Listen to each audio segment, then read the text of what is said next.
Hello, Fairmount. I'm making a video today about a piece that I'm preparing for a couple of recitals that I have coming up in November and December, and the nearest one is on November 21st in St. Bernard. And the first piece I'm playing on this recital is the Mozart D minor Fantasy. And it's a really beloved piece by Mozart. It's one of his rare pieces that he writes in the minor key because he's a composer who, the majority of his works are dominated by major keys. So it's really special when he writes in a minor key. Also, it's one of his latest works. In fact, it's so late for Mozart that he actually died before he finished writing this piece. So it's interesting to hear, how it ends, because it's kind of left a little bit up in the air and open to how you want to end it. So, I have this edition here, which is probably the most well-respected Mozart edition. It's Urtext. There's a couple newer ones recently, but they're all Urtext, essentially. So let me play a little parts and pieces of this piece for you now so that you can hear what it's about. So the opening is just like a chordal arpeggio, very slow.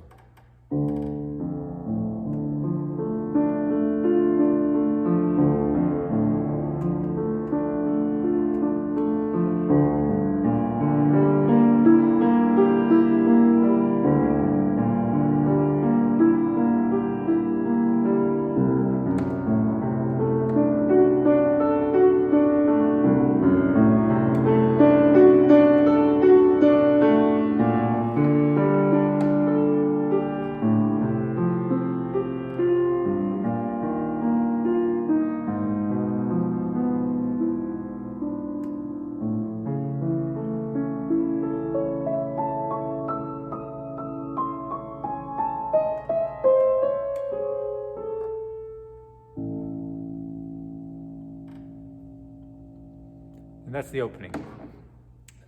So this piece is kind of segmented like this, with a big kind of fermata pause between each segment, so that it's something else is coming next. So then you have the first major theme.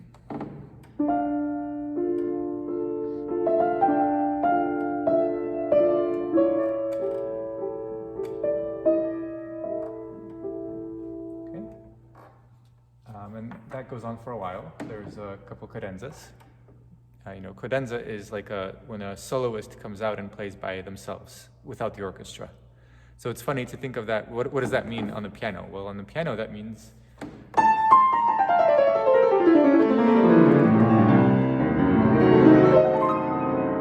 it's like a single line played by a single voice, and it's very virtuosic. So it's interesting how that fits in this piece, because it's not an orchestra piece. It's not a concerto. Okay, and so this first theme that you just heard is very sad, It has these sighs, dissonances and resolutions in a minor key. And then the next theme that happens after this section is a huge contrast. It's very happy.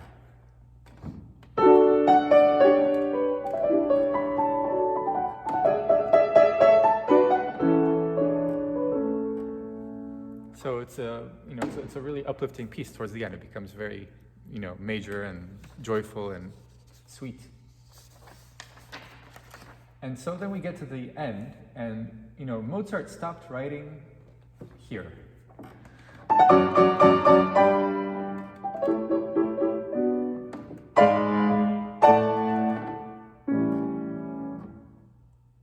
And that's it. Mozart didn't keep writing after that. So, there's a lot of different ways to end this. This ending here, it's written that this work was probably completed by August Eberhard Müller for the B and H edition of 1806. So, when you're playing this ending here, you're not really playing a Mozart. But, at the same time, the music that's written here is derived from a theme that Mozart wrote. So here's how this sounds.